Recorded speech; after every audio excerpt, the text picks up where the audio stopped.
ఒకే ఒక్క మాట జగన్మోహన్ రెడ్డి, నీకు సిగ్గు అనిపించట్లేదా? అలా మాట్లాడడానికి నీకు సిగ్గు లేదా అని అడుగుతా ఉన్నాను. ఈ రోజు ఒక మనిషి పుట్టి ఒక మనిషిలా ఉండి నువ్వు మెగా డిఎస్సి గురించి మాట్లాడే అర్హత లేదు జగన్మోహన్ రెడ్డి.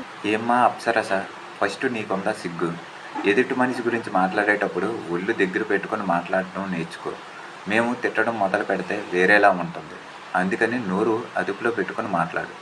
మెగా డిఎస్సిలో ర్యాంక్ ప్రకారం మాకు రావాల్సిన ఉద్యోగాలు ర్యాంక్ లేని వారికి అమ్ముకున్నారని నిరుద్యోగ యువత జగన్ కాడికి వెళ్ళి మొరపెట్టుకున్నారు. నీకు నీ ప్రభుత్వానికి ఏమన్నా విలువలు ఉంటే వాళ్ళని పిలిచి అడగండి. అప్పుడు మీ బండారం బయటపడుతుంది. అంతేకాని నోటుకు వచ్చినట్లు మాట్లాడకు. ఇంతకీ నీకు కానీ మీ నాయకుడికి కానీ సిగ్గు అనేది ఉంటే వాలంటరీ వ్యవస్థకి 5,000 ఉన్న వాళ్ళకి 10,000 ఇచ్చి ఉద్యోగాలు ఇస్తానన్నారు. అవి ఎక్కడ? నిరుద్యోగ వృత్తి ఇస్తానన్నాడు. అది ఎక్కడ? ప్రతి మహిళకు 1,500 ఇస్తానన్నాడు. అది ఎక్కడ?